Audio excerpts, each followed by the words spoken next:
अस्सलामुअलैकुम वरहमतुल्लाहि वबरकातुहू। My name is ज़ैन उल अब्दीन। आज फिर आपके साथ एक नए मैसेज के साथ। किसी गांव में दो दोस्त रहते थे। दोनों जो दोस्त थे वो एक ही क्लास में पढ़ा करते थे। जब वो खेलते थे तो एक ही जगह पर खेला करते थे, मतलब जो भी उनका काम होता था वो हमेशा जो है एक ही जगह पर करते थे।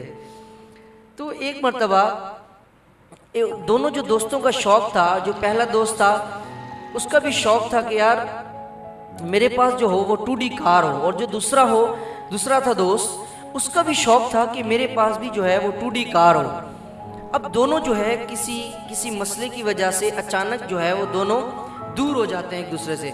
जो पहला दोस्त था वो क्या करता है कि शहर से जो है, क्योंकि हमें जब भी किसी चीज़ का शौक़ होता है तो हम वही चीज़ें जो है अपने पास रखते हैं और उन चीज़ों की तस्वीरें देखना, फ़ोटो रखना, और हमेशा ऐसे करते रहते हैं। वो जो पहला दोस्त था वो उसकी तस्वीरें उठाकर, कार की तस्वीरें जाके बनवा के और अपने घर में चारों तरफ लगा के और बार बार करता रहता और कभी स्ट्रिंग को ऐसे, जैसे स्ट्रिंग को पकड़ के ऐसे हिलाते रहते हैं, ऐसे करता, कभी ऐसे करता और ऐसे करता रहता। क्योंकि हम आपको पता है कि जब भी हम कोई फिल्म वगैरह या जब भी हम कोई ऐसी गाना वगैरह सुनते हैं या कोई करते हैं कि हम अपने आप को उसमें ऐसे महसूस करवाते हैं कि जैसे हम भी मौजूद हैं, या कोई फिल्म देख के जैसे उठते हैं तो हमारे जहन के अंदर उसके डायलॉग, उसकी बातें हमारे जहन में रहती हैं। इसी तरह वो करता रहता। और जो दूसरा दोस्त था उसे भी काफ़ी शौक़ था, मगर वो क्या करता है, बड़ी मेहनत करता है। मेहनत करते करते जो है एक मरतबा उसकी जो वालिद होता है, जो दूसरा दोस्त था उसका जो वालिद होता है वो किसी दूर गांव दराज में जो है उसकी कारपेंटर की दुकान थी, मतलब वाढे की दुकान थी। एक मरतबा उसने अपने बेटे को कहा कि यार बेटा, आज मुझे जो काम है वो थोड़ा ज़्यादा मिल गया है, ऐसा कर लो कि आप मेरे साथ चलो और मेरी इस काम में हेल्प करवाना। जैसे ही वो अपने बेटे को लेके जाता है और वहाँ पे पहुँचता है, साथ काम करते हैं। उनकी दुकान के बराबर में एक छोटा सा पार्क था। जैसे ही जो है वो जो दूसरा दोस्त होता है, जैसे उसके वालिद कहते हैं कि भाई आ जाओ, अब काम कर लिया, अब दोपहर हो गई तो खाना खा लेते हैं। जैसे वो पार्क में आते हैं और खाना खाने लगते हैं, खाना खा के जैसे ही बस करते हैं तो अचानक जो है इसके वालिद को एक जो है सीने की तरफ, दिल की तरफ दर्द होता है। तो अपने जैसे वो बेटा देखता है कि मेरे बाबा को क्या हुआ है, तो एकदम जो है अपने वालिद को उठाता है और भागे भागे किसी गांव में जाके किसी दुकान पे पहुंचता है। कहता है कि हॉस्पिटल, लोग कहते हैं कि भाई यहाँ पे हॉस्पिटल नहीं, आप आगे वाले हॉस्पिटल में चले जाएं। जैसे वो किसी दूसरी हॉस्पिटल पे पहुंचता है तो वहाँ पे वो जो डॉक्टर्स थे वो कहते हैं कि यार हमारे पास इस चीज़ का इलाज नहीं, आप ऐसा करें किसी और हॉस्पिटल जाएँ। वो जैसे कहीं शहर करीब जो है बड़ी मुश्किलों के साथ जो है बड़ी देर के बाद उसे गाड़ी वगैरह मिलती है और वहीं पहुँचता है। जैसे ही हॉस्पिटल पहुँचता है तो इसके वालिद का इंतकाल हो जाता है। जैसे ही उसके वालिद का इंतकाल हो जाता है तो उसे डॉक्टर्स कहते हैं कि अगर आप 10 मिनट पहले भी आ जाते या 5 मिनट भी पहले आ जाते, हो सकता है कि आपके वालिद का जो है वो ज़िंदगी बच जाती।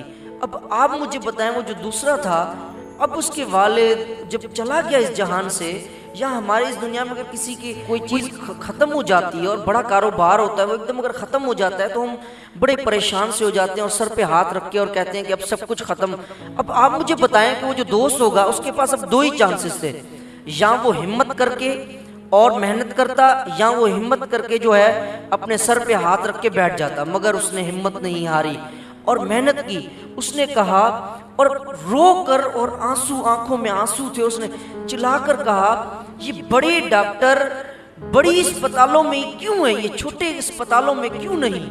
क्या उसने कहा कि ये इतने बड़े डॉक्टर ये बड़े शहरों में और बड़ी अस्पतालों में क्यों है, छोटी अस्पतालों में क्यों नहीं। और उसने मेहनत की और जुस्तजू की। उसने कहा ये मुझे कार क्यों चाहिए, भाड़ में जाए ये कार। उसने मेहनत की और मेहनत करने के बाद ये बहुत ही बड़ा दिल का डॉक्टर बना, और उसने उसी गांव में आके क्लिनिक खोली जहां उसका वालिद का जहां पर इंतकाल हो गया था। बड़ी क्लिनिक खोली और उसने कहा कि आज के बाद मैं मदद करूंगा। अब आप मुझे बताएं, क्या उसके पास अब इतना पैसा नहीं होगा कि वो कार ले सकता था, मगर उसने कहा मैं क्यों लूँ कार, मैं क्यों लूँ, ऐसे मुझे कार की क्या ज़रूरत, मैं लोगों की मदद करूंगा, मेरे लिए ये काफ़ी। अब आते हैं पहले दोस्त की तरफ। जो दोस्त जो है घरों में स्टिकर लगा के और ऐसे करता रहता था सारा दिन। अब अगर फॉर एग्जाम्पल, मिसाल के तौर पर, अगर हम सोचते हैं उसको कार अगर मिल भी जाती है तो क्या होगा। आपको पता है कि जब हमें किसी चीज़ का शौक़ होता है, वो जो शौक़ होता है वो 8-10 दिन, 20 महीना, 2 महीना होता है, उसके बाद फिर हम कोई बड़ी चीज़ देखते हैं, फिर कहते हैं कि यार काश मेरे पास ये हो। तो इसी तरह जब भी हमें किसी चीज़ का शौक़ होता है तो हमें बढ़ता जाता है, और जब भी कोई चीज़ मिल भी जाती है तो और हवस बढ़ जाता है। तो इन द सेम वे हमें हमेशा थोड़ी चीज़ में, थोड़े में ही खुश रहना चाहिए, क्योंकि अल्लाह पाक 70 माओं से भी ज़्यादा प्यार करता है। वो कभी भी किसी इंसान का बुरा नहीं चाहता।